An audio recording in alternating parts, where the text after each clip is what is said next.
Con un spray voy a pintar un graffiti. Menos dinero, más skill. Lo primero es ir trazando nuestra pieza. Siempre intentando no cometer errores porque no podemos borrar. Lo siguiente, el manejo de la muñeca para ir haciendo difuminado. Es el color blanco, así que tengo que ir dando toques suaves para ir difuminando. Y para hacer la sombra o sombra proyectada simplemente será en este caso no pintarlo. Y en esta parte, como va a tener un poquito de claridad, lo que voy a hacer es pulverizar con el spray un poquito, pero no mucho como antes. Y para darle más luz, lo que voy a hacer es darle más presión con el color blanco. He hecho más cantidad de pintura y como veis estoy transmitiendo más luz nítida y un contraste más agresivo.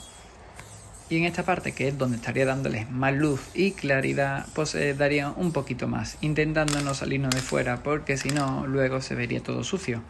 Y ahora pulverizo en esta parte siguiendo lo que es la sombra proyectada y en esta parte dejamos sombra y en la parte de arriba le daremos una luz. Pero para ello tengo que ir pensando que va a tener una sombra proyectada de la parte de arriba, así que ya voy dejando y respetando esta parte. Como veis ya va cogiendo claridad y si le sigo dando un poquito más de blanco voy creando ya la luz directa. Y en esta parte de arriba, por ejemplo, va a ir bastante blanco, así que lo mejor sería darle 2 veces y de bastante cerca para hacer una línea bastante nítida. Y esta parte aquí más de lo mismo.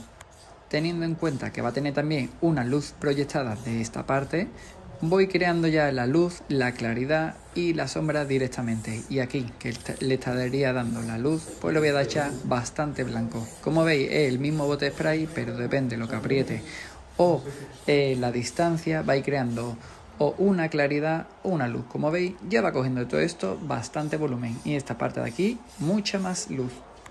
Lo mejor siempre es ir dando capa fina, digamos, poco a poco. Y como veis estoy doblando la muñeca, en este caso hacia adentro, para que no me ensucie por fuera. Y en la otra parte hago igual. ¿Veis cómo voy girando la muñeca? Y a medida que voy subiendo, le voy dando más capas de luz, digamos, acercando más el spray y apretando más. Ahora le doy un poquito así en horizontal para ir haciendo que no se queden las líneas. Como veis es blanco nítido, lo único es el difuminar, capa rápida, capa de distancia y capa fina. Y como veis ya se diferencia bastante. Ahora lo que voy a hacer es continuar hacia esta parte. Y ahora lo que voy haciendo es difuminar y alejando el bote spray para que vaya quedando con un degradado. Y en esta parte aquí pues voy acercándolo un poquito para que se vaya juntando, ¿no? Ambas partes, la parte nítida y el degradado. Y aquí que iría más sombra, le doy con cuidado. Y en esta parte de aquí más claridad, porque ya que coge esta curvatura, pues sería así. Y los pequeños detalles vamos con mucho cuidado y como aquí va bastante luz, le vamos acercando el bote y vamos perfilando. Si acercamos lo que es la boquilla, saldrá un trazo bastante fino. Y así vamos recortando y como veis no tengo que ir utilizando negro porque si no serían 2 botes spray, que tampoco está nada mal. Pero muchas veces hay gente que tiene errores en seguir de un lado a otro. Os lo explico. Esta parte aquí que continúa la luz hacia arriba no puede cambiar mucho de tono porque está en el mismo ángulo. Así que estoy apuntando hacia adentro para hacer un degradado y no ensuciar la parte de afuera. Aunque no pasa nada porque va a ir más iluminada. Como veis, continúa la misma luz. Y ahora vamos a empezar con la siguiente lateral. Esta parte de aquí, la parte de arriba, que va a ir bastante más luz, pero en la parte de abajo va más sombra. Así que vamos a ir haciendo un degradado y vamos visualizando cómo va quedando. Os recuerdo que para no ensuciar hacia afuera, en esta ocasión apunto hacia la derecha y en la otra parte apuntaría de derecha a izquierda. Así siempre me mantengo en la parte interior de la parte que estoy rellenando. Como veis, va cogiendo un buen degradado. Y si utilizamos el negro, le sacaremos más contraste.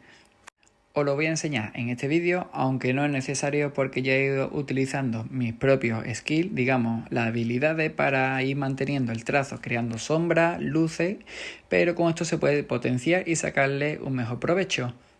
Eso hará que nuestro graffiti esté más limpio y se vea mucho mejor. Como veis, le estoy potenciando la sombra proyectada Y en esta parte de la pieza que sería negro de fondo, pues lo voy a limpiar para que tenga mayor contraste y se diferencie de las letras. O si fuera otro dibujo, pues sería el caso. Lo que quiero es que se visualice y se diferencie bastante bien. Y estas son las transparencias que he conseguido hacer en esta pompa y algunas de las sombras proyectadas que han quedado genial. Y esto es un graffiti 3D que he hecho en Lisboa para un negocio. ¿Y sabe lo mejor? Que luego lo he puesto con colores fluorescentes que brillan en la oscuridad con luz UV. Y si quieres ver el vídeo, pues dale al siguiente enlace. Y recuerda en suscribirte para más vídeos.